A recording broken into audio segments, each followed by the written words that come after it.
All right, guys. So it's another day, and we are back here on Flex Entertainment. Like I told you, there is something happening in America. Our movie stars are here, and they are defying the odds and spreading the culture in this part of the world. They've been here for a while, and I think it's been almost a month. They've been moving state to state, preaching the culture, the movie industry, and the word of God all together. And I'm glad to have two of them here with me. We're going to have a very quick conversation. And just so if you've been seeing on their Instagram, if you've been seeing them around, you have an idea what they've been up to. Majid, welcome. Deyemi, I hope I had it right. Deyemi, yes. Yeah, because with the pronunciation of your name, sometimes we throw it out. And nice to have you guys here. I know you're hard pressed with time, so I wouldn't want to drag a lot of your time, but I'm glad I have you guys. It's been almost a month since you guys touched down, moving from state to state. I know you started from New York. Right. Yes, you've been upstate as well. And how has the experience been? Has it met your expectation? God is African movie American tour. I would say, if my senior colleague here allows me, I would say that it has far surpassed any expectations that I had. Wow. It's, as you said, it's not just a film. It's a movement. And I believe that on a very spiritual level, this film might very well be one of the things that will spark off a reawakening, right? A reawakening within Christian communities, revival. Yeah. Good. Majid, I know you would. I don't want you to do a lot of talking, but I can't leave you out of this conversation. When you decided to come and really have this premiere, what were some of the things you were worried about? Because this is not your comfort zone. This is a whole neutral grounds for you. Did you have any fear or something that made you feel like, can we do this? So we've already done the premiere in Ghana, and the movie's already gone through the regions of Ghana. And if you observe how the people took the audience, how they reacted to the film, the only thing I was thinking about was the fact that is this how they're going to react in America as well. Mm-hmm. So wherever we went to, I was really observing the crowd, and it was the exact same thing. And immediately after that, it's interesting what Deyemi said, because when the movie is done, every time the movie ends, you see people coming, they give Deyemi a hug, tell Pascal, oh, this is my story, you just told my story, wow, this is exactly my story, telling. Wow. And it's, even if it's one person that it affects, the work is done. Because that one person goes home and tells her sister, goes home and tells her husband, goes home and tells her uncle tells this person I work, this person works, oh, this person worked, this will happen, and then that's what happens. It's like a multi-level marketing. Yeah.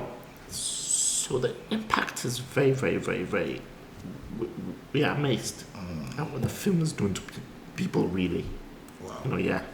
I was having a conversation with a couple of, let me be biased a little, Ghanaian show business guys, and we're talking about how challenging it is for us to get our movies out here, and when you guys were coming, it was a subject of discussion because people felt like we haven't built enough roots here like the Nigerians have, because you're on Netflix and Amazon Prime and you're seeing Nigerian movies, you're seeing Deyemi on there, and we haven't really gotten that kind of hold. This experience that you've had, do you think that this is fertile grounds for us to start directing our movies towards this part of the world? I just think we are rather giving people ideas. So you realize that the next thing that's going to happen is people are really going to start going on tour with their films in America. And we just started doing it, but you realize that people will start doing films, and instead of probably going to Netflix, they'll say, well, let's do a tour first. Yeah. You see, they'll go to New York, they'll do private screenings, they'll do, probably invite the media, American media. So, all part of the hype before they'll probably go on Netflix. But you're right. It just takes one person or group of people to say, let's do this, let's have this link, let's do a good film. You see, the reason why you see all these films on Netflix with Deyemi and all of that, these films are good films. They are good, well-produced films.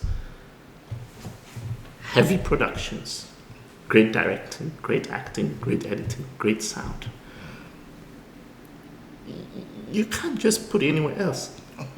You have to put it on the biggest platform, which is the Netflixes and the Primes and all of that. Yes. So we just have to do good films. Once we have a good product, then we start looking for, all right, so who's going to distribute this? When the distributor sees it, nobody told them, you don't need to convince them. They want to be a partner of it. So we just have to start doing good films. That's it. Deyemi, what do you think has been the secret for you guys? Because Nigerian movies are gradually gaining a lot of presence out here in the States. Recently, there was actually a premiere with Prime in New York of one of the movies. And what do you think is working out for you guys? Because among all the African countries, you guys seem to be really penetrating into the global market. So the first thing is a very, very obvious one. If you have one child and I have 20, the chances of having a successful family member increases significantly with my 20 children. Yeah.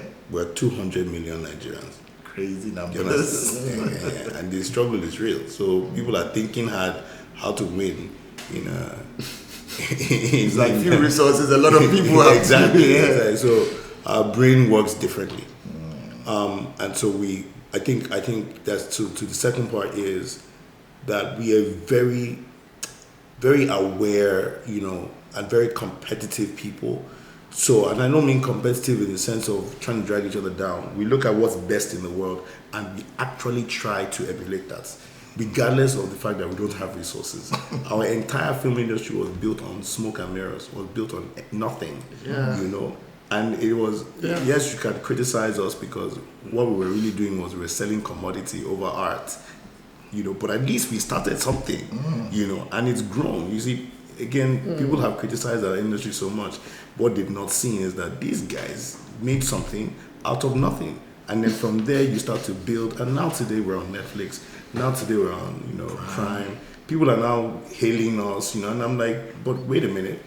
The same thing I was doing that you saw on Netflix that you're appreciating, I was doing, on other platforms, on the smaller films, for many years. The same films you guys came out and you criticized. And that's one thing is so that's the power I say Nigerians are very determined, very, very, when it comes to, we're competitive, trying to be the best, in the world. Like, I don't think any Nigerian director really thinks that he's less than Scorsese. Do I just say, it's because he has camera, because they don't have gender or disturb their shit, So that's the kind of mindset that we have. But I think, lastly, because if we're looking in terms of Nigeria, Ghana, I've some of the best films I've shot in Ghana. Wow. Yes, from If Tomorrow Never Comes to I forget the name of this second film. I forget the name right now, but then To God Is African, all directed by Pascal Amalfo. Beautiful films. And yes, I did Kintampo as well. I did Jamestown, I did Argentown, yeah. So I've done a bit of work in Ghana, and Ghana is the perfect place to film. It is. No light problems. No light. Well, before no light problems. Yeah, Before doom so. We fixed it now. So I mean, again, it's about how many people are determined enough. When you can't do it alone. Yeah. Yes, you need an ecosystem. Yeah. You can't. Moabudu cannot succeed alone in Nollywood. She needed the Asaba filmmakers to have created a network that created some kind of training for people in different departments, and that grew into the DSTVs, the Irokos, and then so. But it's more. They give them the ideas. Yes. So Mabudu looks like, there's something interesting about this industry. Yes. I have a bigger vision or a different vision, but I'm going to need the people who this place has birthed, and that's how magic starts to happen. So I think the more people come together, in a film, in an environment or in a geography, a geographical location, to figure out how to make something work, it definitely would work. There's something that I keep asking myself. There are a lot of African countries, but the Ghana-Niger relationship is something that stands above it all, with movies, with music, with social media banter, even with Jollof. Yeah. What do you think gives us this connection? Because it's not like Nigerians are immediate neighbors. Yeah. We still need to go through Togo, go through Benin to get to them. But there is this connection. And once I have you both here, what do you think makes this Ghana-Niger relationship stronger than any other African bond? I think the problem is that we're thinking of it as Ghana and Nigeria. Okay. There was no Ghana. There was no Nigeria. There was none. It was one. It was one. And they split us up. You know what I'm saying? So I do think that there must be something similar across this our expanse of this region, West Africa. There must be something, and maybe the dynamics of it, maybe a tribe got split into. I don't know what it is. You know what I'm saying? But because I tried to figure it out myself. It's similar. Like, why are we winning? Why are we winning? And we are winning. If you look at the whole of Africa, really and truly, Ghana and Nigeria, even to football, like everywhere. Right. Football is entertainment. So it's true. Entertainment. Where there's something about us. Maybe we come from a particular tribe that's really about storytelling and oratory and and all that. And I think we share that. Like, for example, I love Ghana. I love the culture. It's so rich. I can't wait for the first time I go for a wedding or a party and I wear that your kente. I can't wait. I'm getting ready for that. But that's one reason I'm going to. So I'm waiting for that. I love Ghanaian food. You don't. What's your favorite? Dude, man, I can't even mention. Deyemi eat cocotte. Deyemi eat all the Ghanaian food. Deyemi eat all the Ghanaian food. I'm balling. Like when it comes to Ghanaian food, I'm in. Whatever it is, bring it. But you see, but Deyemi, that doesn't go across all Nigerians. I know a lot of Nigerians that don't like Ghanaian food. They don't like kinky. They don't even want to taste kinky. They don't understand it. They don't understand. They don't even want to taste kinky. You don't understand it. Pascal, the man behind it all. He's dodging us. We'll find you another time. Don't worry. Guys, let's go to tonight and then hopefully next week the journey continues. Next week, I want you guys to tell everybody yourself. When I first heard about this movie and it was premiered in Ghana, it became a revival. We all saw the videos online. And the journey I've been following here too, it looks like the same energy. It's picking it all up. I'm sure you're running it up next week in Maryland, right? What are expectations? Because it looks like there's something special about having two premieres in one location, because Maryland is going to be that place that is going to have two premieres on the store. What is making Maryland so special that you are giving them a double dose of all the action? Someone must be praying.